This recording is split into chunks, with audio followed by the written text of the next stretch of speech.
Hello viewers, welcome back to the channel. ஒவ்வொரு நாட்டுக்கும் ஒவ்வொரு மாதிரியான சட்டம் இருக்கும். அதில் 1-2 அந்த சட்டம் இயற்றப்பட்ட காலத்துக்கு ஏற்றதாக இருக்கும். ஆனால் காலம் போக போக நெக்ஸ்ட்டு வர ஜென்ரேஷன்ஸ்க்கு அது காமெடியாக தெரியும். அந்த மாதிரி சில வித்தியாசமான சட்டங்கள் இந்தியாவிலையும் இருக்குது. அந்த சட்டங்களை பற்றி தான் இந்த வீடியோவில் நம்ம பார்க்க போகிறோம். வாங்க வீடியோக்குள்ளே போகலாம்.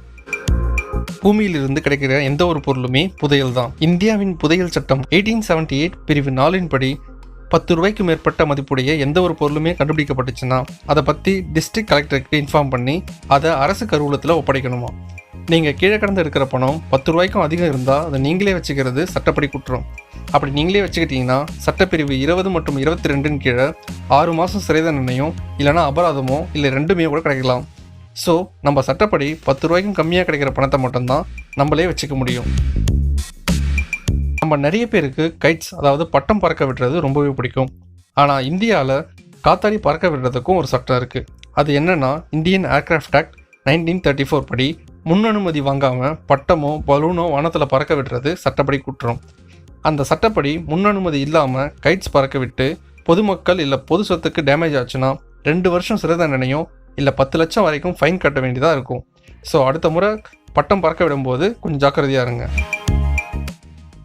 இந்திய அரசியலமைப்பு சாசனத்தின்படி ஒருவர் தன் உயிரை மாய்த்து கொள்கிற உரிமையும் அதிகாரமும் அவருக்கு வழங்கப்படுவதில்லை. அதனால் தற்கொலை முயற்சி என்பது நம்முடைய சட்டத்தின்படி தண்டனைக்குரிய குற்றம்தான். ஓராண்டு வரை அபராதத்துடன் கூடிய சிறை தண்டனை விதிக்கப்படலாம்ங்கிறது நம்மளுடைய சட்டம். ஆனால் இந்த தற்கொலை முயற்சி வழக்குகள் பெரும்பாலும் போடப்படுறதே கிடையாது. ரீசன்ட் ஸ்டாட்டிஸ்டிக்ஸ் படி கவர்மெண்ட் ஹாஸ்பிட்டலில் டெய்லி சராசரியாக 5 பேர் தற்கொலைக்கு முயன்று ஹாஸ்பிட்டலில் அட்மிட் ஆகுறாங்க. ஆனால் இவங்க மேலெல்லாம் தற்கொலை முயற்சி வழக்குகள் போடப்படுறது கிடையாது. இந்தியாவில் எல்லா மாநிலங்களிலும் வெவ்வேறு மது சட்டங்கள் பயன்பாட்டில் இருக்குது. அதே மாதிரி பொதுவான லீகல் ட்ரிங்கிங் ஏஜும் ஒவ்வொரு ஸ்டேட்டுக்கும் மாறுபடுது. சில ஸ்டேட்ஸில் ஆல்கஹால் வாங்குறதுக்கு ஒரு வயது வரம்பும் ட்ரிங்க்ஸ் குடிக்கிறதுக்கு ஒரு வயது வரம்பும் நிர்ணயிக்கப்பட்டிருக்கு. இந்தியாவில் சில மாநிலங்களில் மது அருந்துவதற்கான குறைந்தபட்ச வயது 25. கோவா, இமாச்சல் பிரதேஷ், உத்தரப்பிரதேஷ், சிக்கிம் அண்ட் பாண்டிச்சேரியில் லீகல் ட்ரிங்கிங் ஏஜ் 18. ஆனால் மகாராஷ்டிராவில் அது 25. அதே மாதிரி டெல்லியில் ஆல்கஹாலிக் பெவரேஜஸ் ஹோம் டெலிவரி பண்ணுறதுக்கு சட்டப்படி குற்றம்னு சொல்கிறாங்க. ஆனால் பீர் அண்ட் ஒயினை ஹோம் டெலிவரி பண்ண அலோவ் பண்ணுறாங்க. இந்த ரூல்ஸும் கொஞ்சம் குழப்பமாகவே இருக்குது. இந்திய தண்டனை சட்ட பிரிவுகளில் சில சர்ச்சைக்குரிய தண்டனை சட்டங்களும் இருக்குது. அப்படி ஒரு சட்டம் தான் செக்ஷன் 497. 1860 இந்த சட்டப்பிரிவு கொண்டு வரப்பட்டது. அதன்படி திருமணமான பெண் தன் கணவரின் அனுமதி இல்லாமல் வேறொரு ஆணுடன் தகாத உறவு கொள்வது தண்டனைக்குரிய குற்றம். ஆனால் இதில் சம்மந்தப்பட்ட பெண் தண்டிக்கப்பட மாட்டார்.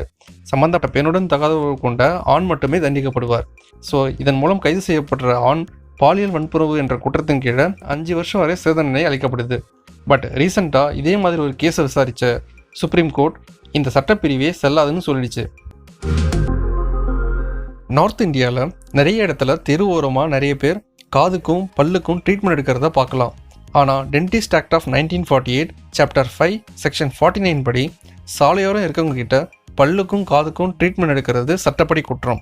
நாம் அதுக்கான மருத்துவமனையில் போய் தான் ட்ரீட்மெண்ட் எடுக்கணும்னு அந்த சட்டம் சொல்லுது. இந்திய தொழிற்சாலைகளில் வேலை நேரத்தை முறைப்படுத்தவும் அங்கே ஒர்க் பண்ணுற எம்ப்ளாயிஸோட நிலைமையை மேம்படுத்தவும் கொண்டு வரப்பட்ட ஒரு சட்டம் தான் இந்திய தொழிற்சாலைகள் சட்டம் 1948. இந்த சட்டத்தின் செக்ஷன் 66(1)B படி பெண்களை காலை 6 மணிலிருந்து மாலை 7 மணிக்குள்ளே மட்டும்தான் ஒர்க் பண்ண வைக்க முடியும். ஆனால் இந்த காலத்தில் இது சாத்தியமே இல்லை. நிறைய கம்பெனியில் பெண்கள் நைட் ஷிஃப்ட்டில் கூட ஒர்க் பண்ணிட்டு தான் இருக்காங்க. அதே மாதிரி ஃபேக்ட்ரிஸ் ஆக்ட் 1948 படி கம்பெனிஸ் எம்ப்ளாயீஸை ஒரு வாரத்துக்கு 48 மணி நேரத்துக்கு மேலே வேலை செய்ய வைக்கக்கூடாது. ஆனால் நடைமுறையில் இப்படி எங்கேயுமே ஃபாலோ பண்ணுறது கிடையாது. இந்த வீடியோ உங்களுக்கு பிடிச்சிருக்கணும்னு நினைக்கிறேன். அப்படி பிடிச்சிருந்தா லைக் அண்ட் கமெண்ட் பண்ணுங்கள். அதே மாதிரி மறக்காமல் சப்ஸ்கிரைப் பண்ணிடுங்க. தேங்க்ஸ் ஃபார் வாட்சிங்.